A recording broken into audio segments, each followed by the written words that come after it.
அதாவது செஸ் விளையாடுறது, தாய கட்ட போடுறது, சீட்டு கட்டு விளையாடுறது, இதெல்லாம் வந்து சூதாக இல்லாமல் விளையாடலாமான்னு கேட்கறாங்க. இந்த பொழுதுபோக்கை பொறுத்த வரைக்கும் மார்க்கத்துல வந்து அது வந்து பொழுதுபோக்கே இல்லாத ஒரு இப்படியே இருக்கணும்னு மார்க்கம் சொல்லல. பொழுதுபோக்கு அனுமதிக்கு தான் செய்கிறது. ஆனா எப்படி அனுமதிக்குதுன்னு கேட்டா அது வந்து ஒரு கண்டிஷனோட அனுமதிக்கிறது. அல்லாஹ்வே குர்ஆன்ல சொல்லி காட்டுறான். 31வது அத்தியாயத்துல 6வது வசனத்துல அல்லாஹ் சொல்லி காட்டுகிறான், வீணான செய்திகளை விலை கொடுத்து வாங்குகிறவர்கள் மக்கள்ல இருக்கிறார்கள். அதாவது பயனற்ற விஷயங்கள். வீணான செய்தினா என்ன அர்த்தம்? ஒரு நன்மையும் கிடையாது. அந்த மாதிரியான காரியங்களையும் விலை கொடுத்து வாங்கக்கூடியவர்கள் இருக்கிறார்கள். எதுக்காக வேண்டி விலை கொடுத்து வாங்குவார்களா? அறிவு இல்லாமல் அல்லாஹ்வுடைய பாதையிலிருந்து மக்களை வெளிப்படுத்துவதற்காக வேண்டியும் அல்லாஹ்வுடைய பாதையை வந்து கேலியாக ஆக்குவதற்காகவும் கிண்டல் செய்வதற்காகவும் இந்த மாதிரி காரியத்தில் ஈடுபடக்கூடியவர்களும் இருக்கிறார்கள் அப்படின்னு அல்லாஹ் வந்து இதுல சொல்றான். இதுல என்ன சொல்ல வர்றான்? வீணான இதுல ஈடுபடுறாங்களே பயனற்ற விஷயங்கள்ல, அதை தவறுன்னு அல்லாஹ் சொல்லல. அதுல என்ன வரக்கூடாதான்? அதுல ஈடுபட்டு மனிதர்களை நல்வழியிலிருந்து கெடுத்துற அளவுக்கு அது போய்விடக் கூடாது.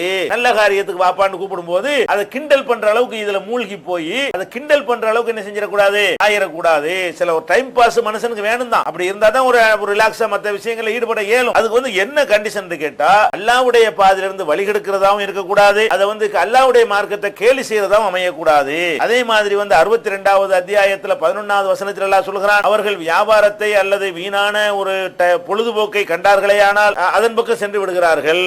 என்ன செய்யறான்னு கேட்டா அல்லாஹ்விடத்துல உள்ளது வந்து வியாபாரத்தை விட இந்த பொழுதுபோக்கை விட சிறந்தது. பொழுதுபோக்கு வேணான்னு உங்களை சொல்லல. ஒரு வியாபார கூட்டம் வந்தவன உன்னை நிக்க வச்சுட்டு ஓடி போயிட்டாங்க அப்படின்னு சொல்லிட்டு அல்லாஹ் என்ன சொல்றான்னு கேட்டா உலகத்தில் உள்ள பொழுதுபோக்குகளையும் வியாபாரத்தையும் விட அல்லாஹ்விடத்தில் இருக்கிற அந்த சொர்க்கம் சிறந்தது. இதை ஒத்துக்கிறங்க.